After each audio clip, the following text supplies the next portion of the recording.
Hi everyone, it's Katie from Paradise Falls family. In this video we're continuing our Hawaii 2023 vlog series by looking at our time on Big Island as part of our cruise around the Hawaiian Islands in August 2023 with Norwegian Cruise Line. We had a lovely couple of days exploring some of the highlights of the island, so we'll talk you through those and how easy it was to access as part of the cruise. The original and normal itinerary for this cruise is for a day in Hilo on the east coast of the island, followed by a day in Kona on the west side of the island, usually sandwiched between stops in Maui and Kauai. However, due to the wildfires in Maui, our itinerary was adjusted and we started our cruise with 2 days in Hilo, followed by our day in Kona. Big Island is, as expected, the biggest of the Hawaiian Islands, and it isn't possible to explore the island in a day or even a few days. The island is broadly split in two down the middle by the mountains and volcanoes, with just one road cutting across the middle and then a further highway going all the way around the island. Hilo on the northeast coast is the capital of the island and is on the side where it's probably most rainy and least touristy, but it's the easiest side to visit the Volcanoes National Park from, and the landscape gets more and more sparse and volcanic the further south you go. Kona is located on the west coast, which is the sunny side and where the main resorts are located if you're staying overnight on the island. Starting with our time in Hilo, our original plan for Hilo was to rent a car and spend the day at the Volcanoes National Park, with maybe enough time to stop at Rainbow Falls in Hilo on the way back. As soon as we heard about the itinerary change, we contacted Alamo Car Rental, cancelled our original booking and rebooked a car for the revised dates. We always select the cancelable rate with Alamo to give us some flexibility, both when our plans change and also if rates change, so we can rebook to save some money. So this worked in our favour here. We were lucky that there was still availability for our dates, as we were later told that they'd sold out, so make sure to reserve your car well in advance. Alamo, while a little more expensive than some of the other companies on Hilo, are definitely our favoured company and have been really reliable for us over the years. Our updated booking came to $295 for a compact car for 2 days, including gas. Not cheap, but a lot cheaper than booking excursions instead. In terms of our time in Kona, we only booked an excursion through Norwegian Cruise Line for this day, on the basis that it's a tender port and Norwegian Cruise Line aren't always able to dock due to the weather. This reservation was automatically transferred over to the new dates by Norwegian, so we didn't have to do anything here, which was great. With some extra time in Hilo, we already had a bit of a wish list of ideas of things to do from our planning, so we decided to add in Akaka Falls, Punaluu Beach and some time in Hilo itself. However, our priority was still the Volcanoes National Park, which was the main reason we wanted to come to the island in the first place. We started the day with a quick breakfast in our stateroom before getting off the ship shortly after the ashore time of 8 AM. This was really smooth and quick, and there were taxis lined up at the port ready and waiting, so we jumped in one to Hilo Airport for around $20. We were able to pick up our car really quickly and got on our way for the 40-minute drive to Volcanoes National Park, with a quick stop at Target by the airport to pick up some food for a picnic lunch. There aren't many dining options in the national park, so we wanted to have something ready and handy. We arrived at the park just after 11 and paid for our entry at the gate for around $30 with no queue or wait to get in. There are various parts to the park, and you have a choice upon entry of carrying on straight ahead and doing the Crater Rim Drive West, or turning left and heading down the Crater Rim Drive East and onto the Chains of Craters Road. Both have a number of points of interest and walks and hikes, so it doesn't matter too much which order you do everything in. However, something that can be a bit of an issue in the park is parking, as there are generally limited spaces, so be prepared to be flexible if you can't get parked. This happened to us immediately on entry, as our plan was to park at the visitor centre, get some information and then do the Sulphur Banks Trail, which is a 1.2 mile loop trail from the visitor centre, past all the steam vents and to the crater. However, the car park was completely full, so we had to leave this for later and move on. We decided to carry on up Crater Rim Drive West to try and find a spot somewhere else to view the crater. We fortunately found a small parking lot right by the steam vents, maybe a third of the way along the drive, where we parked up and we were able to wander around the vents and to the crater rim for some amazing views down into the crater. When we visited, the volcano wasn't actively erupting, so you couldn't see a lot, but it was still really cool nonetheless, and the steam vents really added to the atmosphere. After our first view of the volcano, we had our picnic lunch in the car and then headed on up the drive to the old Jagger Museum, which is now closed but still has a parking lot and bathrooms with some amazing views down into the crater.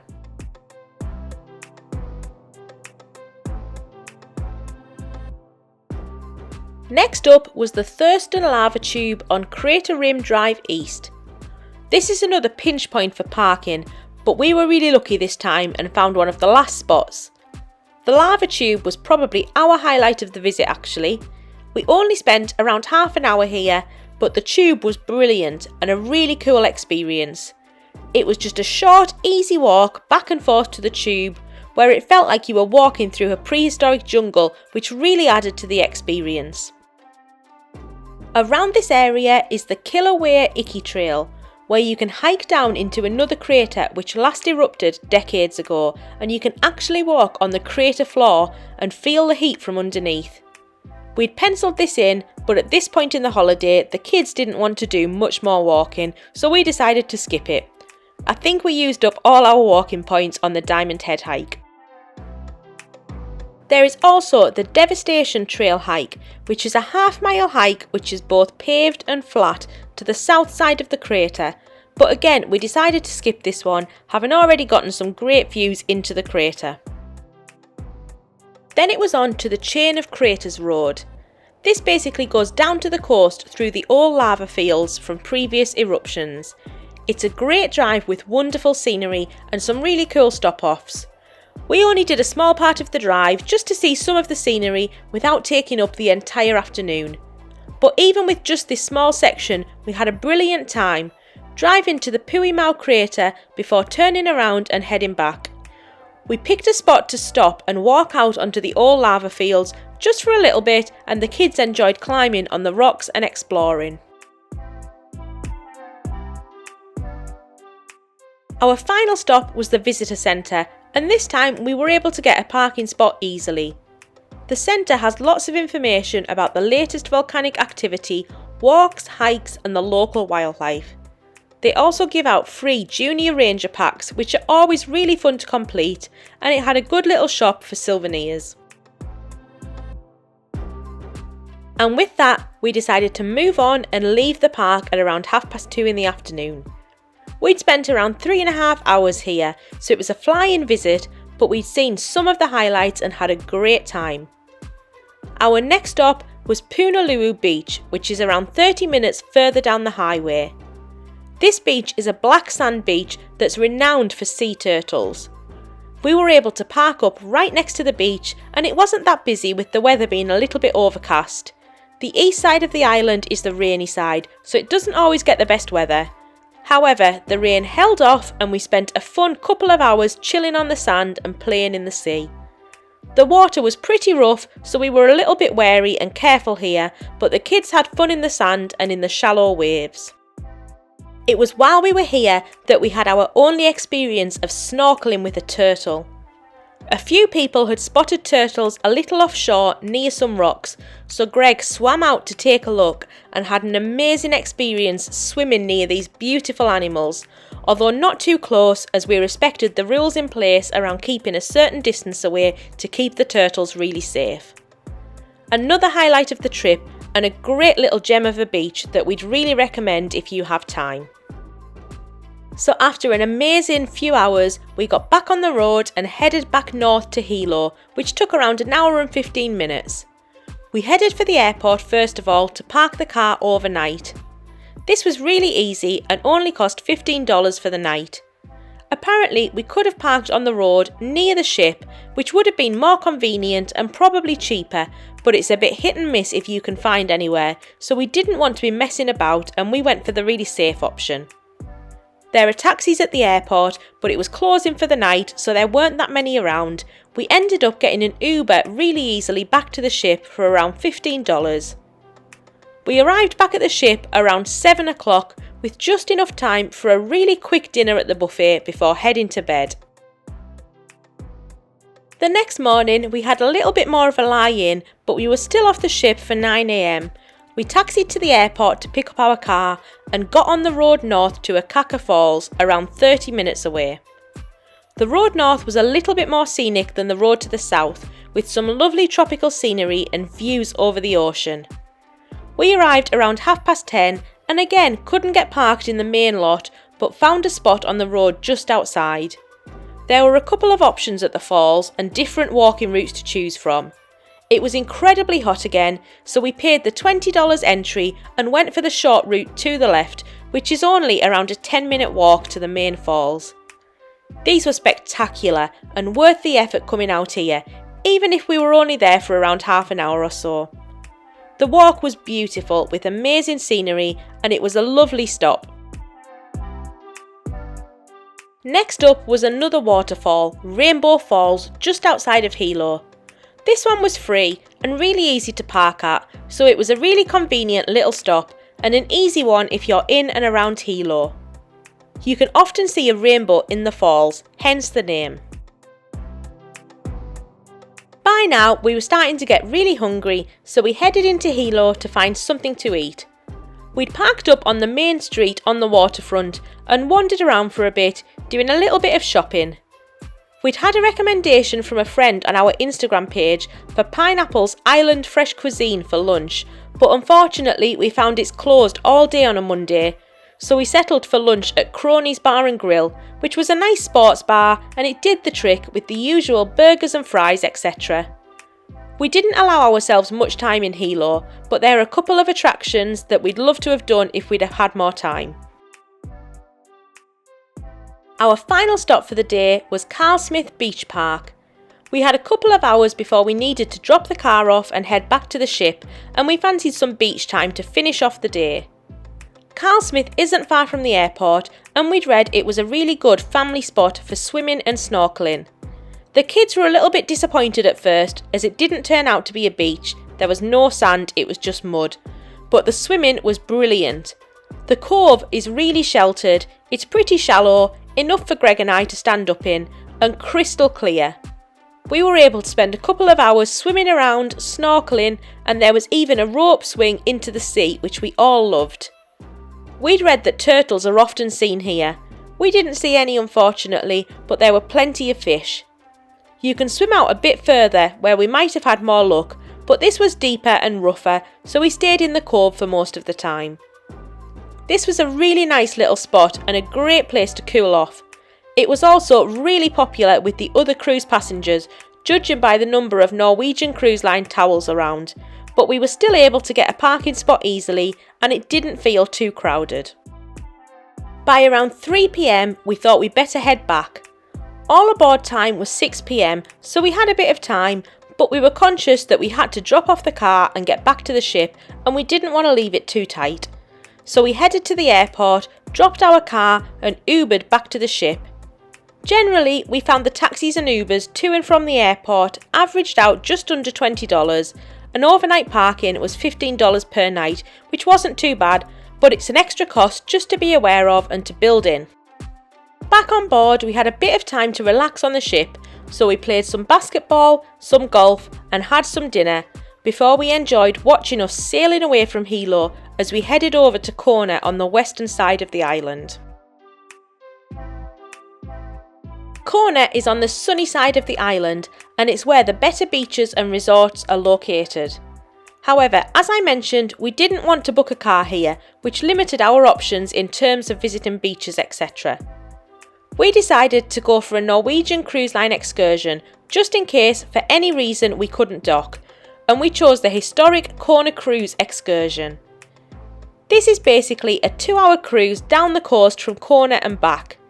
We went for this in the hope that we'd maybe see some dolphins or other wildlife, as well as seeing the scenery and relaxing a little.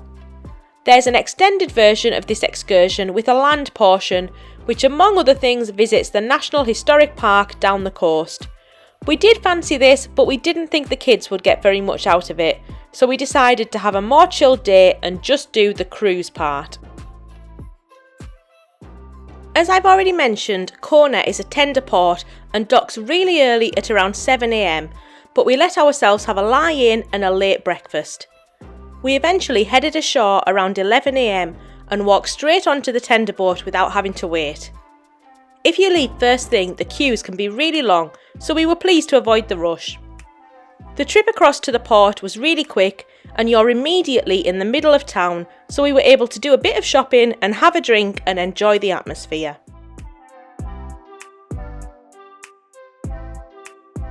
With around an hour to kill still until our cruise at 1 PM, we spent a bit of time relaxing on the small beach right next to the dock, cooling off in the water. We had a lovely view of our cruise ship from here too. However, we left it a little late to queue up for our cruise and we were last in the queue at around 12:40. It basically meant that we were left with the very last seats on board with no shade, which wasn't great for a 2-hour cruise in the middle of the day, so make sure to line up a little earlier than we did. The cruise takes you down the coast to Kealakekua Bay, where Captain Cook first set foot and where there's a monument dedicated to him, before turning around and coming back. There's a running commentary, but this was quite difficult to hear from our seats at the front of the boat. The scenery was very nice, but we did see much nicer over the course of our trip, so this wasn't what we class as must-see.